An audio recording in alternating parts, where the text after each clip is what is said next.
Assalamualaikum warahmatullahi wabarakatuh. Hai semuanya, dengan Pak Reski di sini di pelajaran PPKN.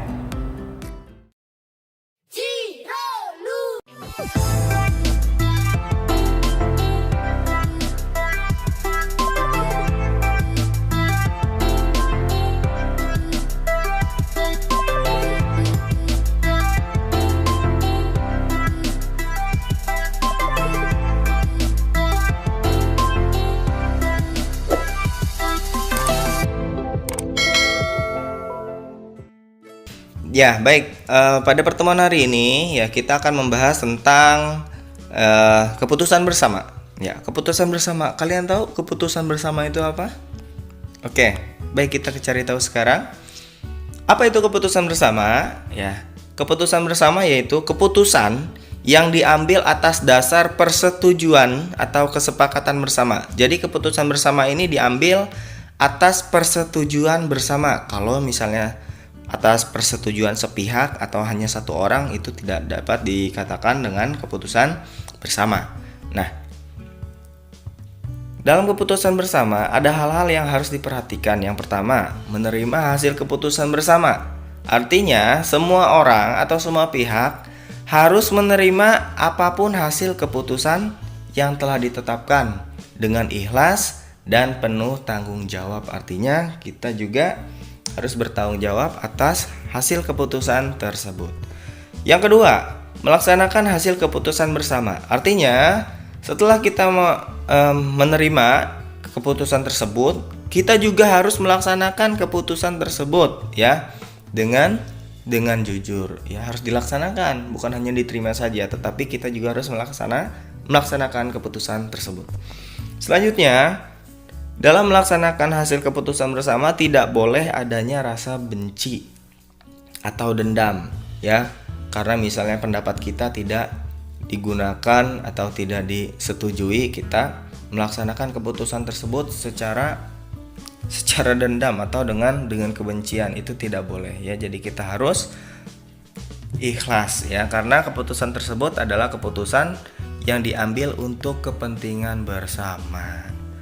Oke, cara pengambilan keputusan ya itu ada 3. Yang pertama yaitu dengan cara musyawarah, yang kedua pemungutan suara atau voting, kemudian yang ketiga ada yang namanya aklamasi. Nah, apa sih dari ketiga cara ini?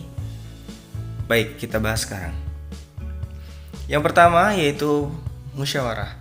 Pengertian musyawarah. Musyawarah adalah upaya untuk menyelesaikan permasalahan atau persoalan ya dengan mencapai keputusan dari penyelesaian masalah di dalam sebuah masyarakat. Artinya, musyawarah ini adalah usaha untuk menyelesaikan masalah ya dengan cara mengambil keputusan untuk menyelesaikan masalah yang ada di masyarakat ya. Nah, musyawarah ini berasal dari bahasa Arab ya, atau yang artinya berunding ya, berasal dari kata syuara artinya berunding ya. Jadi musyawarah ini berasal dari bahasa Arab. Nah, kemudian kita lanjutkan ke tujuan musyawarah. Apa sih tujuan dari musyawarah tersebut? Musyawarah itu memiliki tujuan untuk mencapai atau memperoleh mufakat atau keputusan bersama ya. Pada dasarnya, musyawarah ini adalah prinsip demokrasi. Artinya ketika kita melaksanakan kegiatan musyawarah ini, berarti kita sudah melaksanakan prinsip demokrasi ya. Jadi tujuan musyawarah itu untuk mencapai mufakat atau keputusan bersama. Nah, ketika musyawarah ini tidak bertemu jalan keluarnya atau tidak menemui jawaban dari permasalahan, maka biasanya akan dilaksanakan voting. Atau voting? Ya, pemungutan suara ya. Jadi setuju atau tidak setuju. Nah, itu. Kita lanjut ke manfaat musyawarah. Musyawarah memiliki manfaat, diantaranya melatih untuk menyampaikan pendapat atau ide ya. Di sini berlatih untuk berani untuk menyatakan pendapat. Jadi ketika kita punya pemikiran atau punya ide, maka diungkapkan dalam forum musyawarah tersebut. Yang kedua, masalah dapat segera terpecahkan. Kenapa? Karena masalah tersebut dipikirkan oleh banyak orang. Artinya, setiap orang memiliki pemikiran dan ide masing-masing untuk menyelesaikan masalah tersebut. Selanjutnya yang ketiga, hasil keputusan yang diambil menguntungkan semua pihak. Nah, manfaat musyawarah ini di samping menyelesaikan masalah dengan cepat, juga mendapatkan hasil keputusan yang dapat menguntungkan semua pihak, ya. Jadi tidak hanya satu individu saja yang dipikirkan, tapi semua peserta di situ dipikirkan. Yang keempat, dapat menyatukan pendapat yang berbeda. Nah, dalam kegiatan musyawarah ini juga bisa menggabungkan, ya, menyatukan pendapat yang berbeda-beda. Selanjutnya adanya kebersamaan. Nah, dengan adanya musyawarah ini juga dapat mempererat yang namanya tali silaturahmi di antara anggota atau peserta, ya. Contoh musyawarah, sebenarnya kita sudah sering melihat atau melakukan yang namanya musyawarah. Contohnya, misalnya musyawarah di dalam keluarga. Musyawarah pembagian tugas bersih-bersih rumah. Biasanya nanti dipimpin oleh ibu atau ayah kalian ketika hari libur, ya. Kakak bagian ini ya, ngepel rumah, kemudian adik bagian menyapu halaman, ibu bagian beres-beres benda, dan ayah bagian misalnya memperbaiki perabotan yang rusak. Nah, itu misalnya dalam kegiatan di musyawarah dalam keluarga. Atau musyawarah menentukan tempat liburan, ya, liburan mau kemana nih? Oh, si kakak mau kemana? Mau ke pantai, si adik mau ke gunung, si mama mau ke tempat saudara. Nah, dirundingkan baiknya seperti apa, nanti akan ketemu jawabannya, dan itu bisa diterima oleh semua anggota keluarga. Selanjutnya, yang kedua, dalam lingkungan sekolah. Nah, di lingkungan sekolah juga kita melaksanakan yang namanya musyawarah, yaitu pemilihan ketua kelas. Kemudian musyawarah saat menentukan perlombaan, ya. Biasanya wali kelas kalian kan mengumumkan nih, anak-anak kita mau ada lomba 17-an, lombanya ada ini, siapa yang mau ikut ini? Nah, biasanya kan ada seperti itu, ya. Jadi kita juga melaksanakan kegiatan musyawarah di lingkungan sekolah.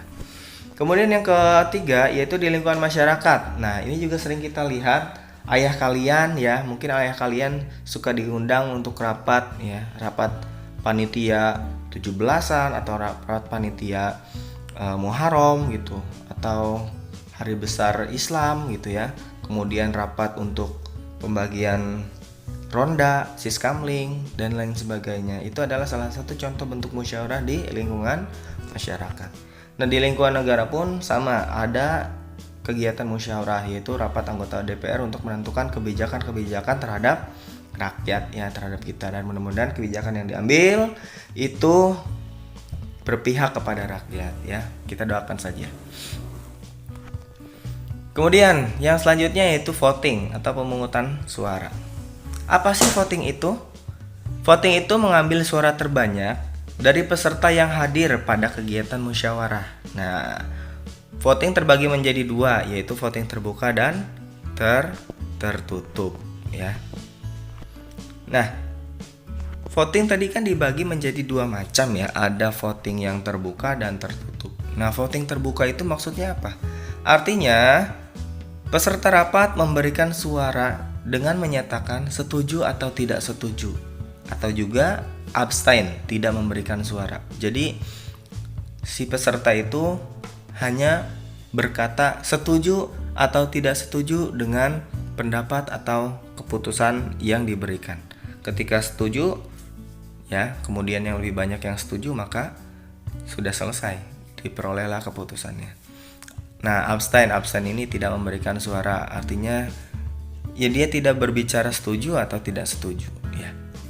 Kemudian voting tertutup. Voting tertutup artinya peserta rapat menuliskan pilihannya di kertas. Nah, biasanya ini dilakukan ketika pemilihan ketua kelas ditunjuk, kemudian nggak mau, ya udah ini aja nggak mau, akhirnya nama-namanya ditentukan kemudian di voting, ya, voting tertutup dengan menuliskan namanya. Dan ini juga voting tertutup juga dilakukan pada saat pemungutan suara pemilihan anggota dewan, ya. Pemilihan presiden juga menggunakan voting tertutup seperti ini di bilik suara. ya, jadi suaranya aman dan terjamin rahasia. Pemungutan suara dianggap sah jika jumlah suaranya 2/3 dari seluruh peserta rapat atau disebut quorum ya. Jadi quorum itu jumlah suara yang memenuhi 2/3 dari keseluruhan peserta rapat. Contohnya, peserta yang diundang ada 12, kemudian yang memberikan suara hanya 8 orang. Nah, 8 orang ini berarti sudah dinyatakan sah ya, meskipun tidak ada 4 orang lagi itu. Nah, lanjut voting. Ya, voting ini dilakukan jika tadi sudah Bapak jelaskan musyawarah tidak membuahkan hasil. Jadi setelah musyawarah tapi tetap nih tidak ada kesepakatan bersama, maka ditentukanlah yang namanya voting ya. Kemudian yang kedua, waktunya terbatas. Nah, contoh misalnya, coba kalau misalnya pemilihan anggota DPR atau pemilihan presiden dilakukan dengan cara musyawarah, seluruh warga Indonesia berkumpul, wah bagaimana jadinya itu ya, sedangkan waktunya terbatas. Makanya dilakukan voting atau pemungutan suara ya. Nah, yang tadi yang bahas ya, jumlah pesertanya harus 2/3 total peserta rapat yang diundang ya. Oke, kita lanjutkan kegiatan voting ya. Pemilihan ketua kelas, pemilihan RT dan RW ya, kalian juga suka melihat ya atau sudah melakukan ya. Kalau kalian mungkin pemilihan ketua kelas, kemudian pemilihan bupati ya, dan yang lain sebagainya. Nah, ini adalah beberapa contoh dari voting ya, pemungutan suara. Oke, lanjut yang selanjutnya ya, cara yang ketiga yaitu aklamasi. Aklamasi adalah semua peserta rapat menyatakan setuju tanpa melalui pemungutan suara. Jadi aklamasi ini ketika diadakan rapat ya, kemudian moderator memberikan statement atau pandangan terhadap permasalahan, kemudian semuanya memberikan kata setuju dengan apa yang diungkapkan, maka itu disebut dengan aklamasi. Jadi nggak ada lagi tuh yang namanya voting-votingan ya. Jadi ketika satu pendapat dinyatakan dan yang lainnya menyetujuinya, maka itu disebut dengan aklamasi ya. Jadi semuanya setuju dengan pendapat tersebut. Nah, baik anak-anak, mungkin cukup sekian penjelasan materi pada hari ini tentang keputusan bersama. Oke, baik, Bapak cukupkan dan Bapak akhiri. Wabillahi taufiq wal hidayah. Wassalamualaikum warahmatullahi wabarakatuh.